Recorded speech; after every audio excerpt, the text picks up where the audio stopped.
இனிமையான நண்பர்களே, அன்புள்ளம் கொண்ட சொந்தங்களே, அனைவருக்கும் வணக்கம்.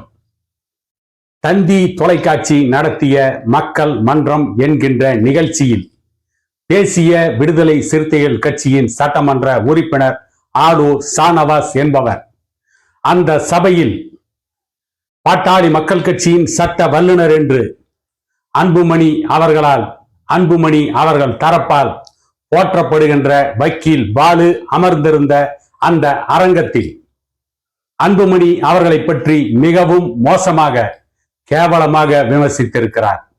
பாட்டாளி மக்கள் கட்சியை பற்றியும் மிகவும் மோசமான கருத்துக்களை தெரிவித்தார். ஆளூர் ஷானவாஸ் அப்படிப்பட்ட மோசமான கருத்துக்களை தெரிவித்த பொழுது அந்த சபையில் அமர்ந்திருந்த வக்கீல் பாலு சிரித்து கொண்டே அமர்ந்திருக்கிறார். இன்னும் சொல்ல போனால் கேலியாக சிரித்துக் கொண்டு அமர்ந்திருந்தார் வக்கீல் பாலு. அன்புமணி அவர்களை பற்றி பேசுகின்ற பொழுது அன்புமணியால் இன்றைக்கு வாழ்க்கை பெற்றிருக்கின்ற இதே வக்கீல் பாலு, இந்த வக்கீல் பாலுவை பற்றி அன்புமணி ஆதரவாளர்கள் பேசுகின்ற பொழுது அவர் மிகப்பெரிய சட்ட வல்லுனர், சுப்ரீம் கோர்ட் வரை சென்று உரிமைகளை மீட்டவர், அவரை மிஞ்சக்கூடிய வக்கீல் இந்தியாவில் இல்லை என்றெல்லாம் ஆளுக்கு வாய்ப்பந்தல் போட்டுக்கொண்டே இருந்தார்கள். ஆனால் விடுதலை சிறுத்தைகள் கட்சியின் சட்டமன்ற உறுப்பினர் ஆளூர் ஷானவாஸ் அன்புமணி அவர்களை பற்றி அவதூறாக பேசிய பொழுது அமைதி காத்து அமர்ந்திருந்தார். அந்த இடத்தில் வக்கீல் பாலு அவர்கள் கொதித்து எழவில்லை. இதை போலவே ஒரு சம்பவம் பென்னாகரம் சட்டமன்ற தொகுதியில் நடந்த பொழுது அன்புமணி அவர்கள் யாருடைய உரிமையை மீட்கப் போகிறார் என்று ஒரு கேள்வியை திமுகவின் அமைச்சர் ஒருவர் எழுப்பிய பொழுது அந்த மேடையிலே அமர்ந்திருந்த பாட்டாளி மக்கள் கட்சியின் கௌரவ தலைவர் ஜி.கே. மணி அவர்கள் அப்படியெல்லாம் பேச வேண்டாம் என்று வாயை மூடுங்கள் என்று அவர் எச்சரிப்பதற்கு வாயை மூடச் சொல்லி கையை காட்டிய பொழுது அவற்றையெல்லாம் அன்புமணி ஆதரவாளர்கள் பரியாசம் செய்து பேசினார்கள். அவற்றையெல்லாம் மிகவும் மோசமாக அன்புமணி ஆதரவாளர்கள் விமர்சித்தார்கள். அன்புமணி அவர்களை விமர்சிக்கின்ற பொழுது கௌரவ தலைவர் ஜி.கே. மணி அவர்கள் வேடிக்கை பார்த்து கொண்டிருந்தார். அமைச்சரை பேசவிட்டு அவர் ரசித்து கொண்டிருந்தார் என்றெல்லாம் திட்டமிட்டு ஜி.கே. மணி அவர்களை திமுகவின் கை கூலி என்றெல்லாம் பேசினார்கள். இத்தனைக்கும் அதே மேடையில் அன்புமணி அவர்களை ஆதரிக்கின்ற இன்னொரு பாட்டாளி மக்கள் கட்சியின் சட்டமன்ற உறுப்பினர் வெங்கடேஸ்வரனும் இருந்தார். ஆனால் அவரை பற்றி தவறி கூட அன்புமணி ஆதரவாளர்கள் வாய் திறந்து பேசவில்லை, மூச்சு கூட விடவில்லை.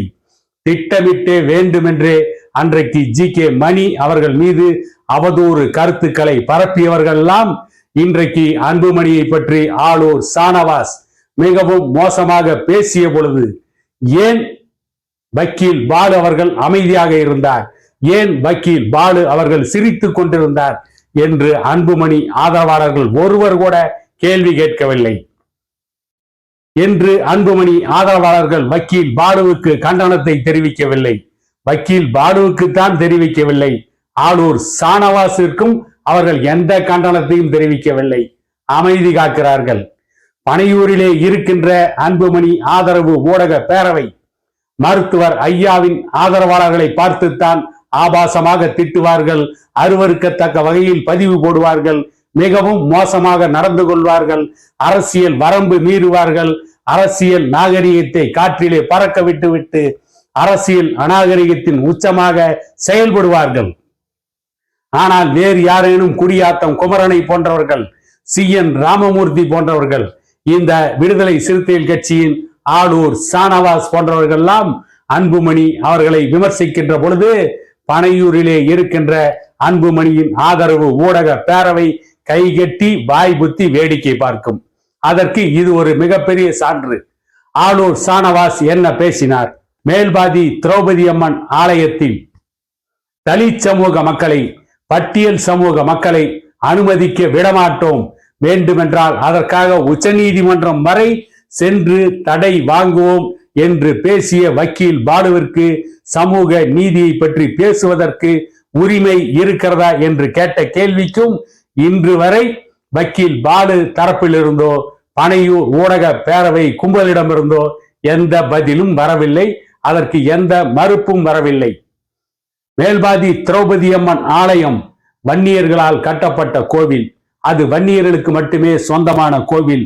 வன்னியர்கள் விருப்பப்பட்டால் மட்டும்தான் மற்றவர்களை அனுமதிக்கலாம், இல்லையே அனுமதிக்க மாட்டார்கள் என்று கூட அந்த இடத்தில் இருந்து எழுந்து பதில் சொல்லாமல் வக்கீல் பாலு சிரித்து கொண்டே அமைதியாக இருந்தார் என்று சொன்னால் வக்கீல் பாலுவால் பேச முடியவில்லையா அல்லது பேசுவதற்கு விருப்பமில்லாமல் அங்கே அமர்ந்து இருந்தாரா?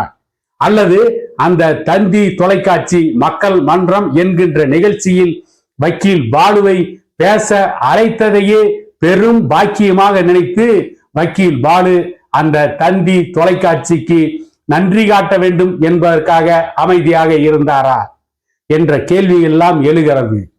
ஒரு சமூகத்திற்கு சொந்தமான கோவிலில் இன்னொரு சமூகத்தை எப்படி அனுமதிப்பார்கள்? அதற்கும் சட்டத்திற்கும் சமூக நீதிக்கும் என்ன சம்பந்தம் என்று சாதாரண மனிதன் நான் கேட்கிறேன். வக்கீல் பாலுவுக்கு பேசுவதற்கு நான் எழவில்லையா என்று ஏன் பனையூர் பாய்ஸ் கும்பல் இந்த நிமிடம் வரை கேள்வியை எழுப்பாமல் இருக்கிறார்கள்?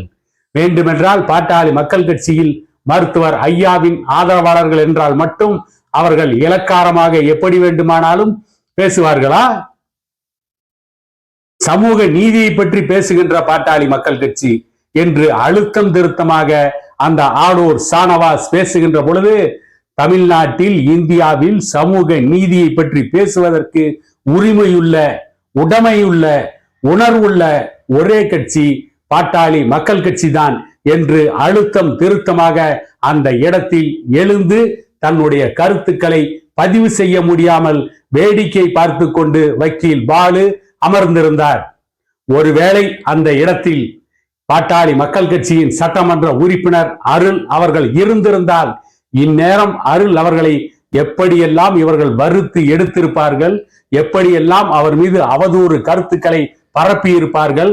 இந்நேரம் பனையூர் பாய்ஸ் கும்பல் ஒட்டுமொத்தமாக அருள் அவர்கள் மீது விழுந்து பிராண்டி அவரை இந்நேரம் நொறுக்கி எடுத்திருப்பார்கள்.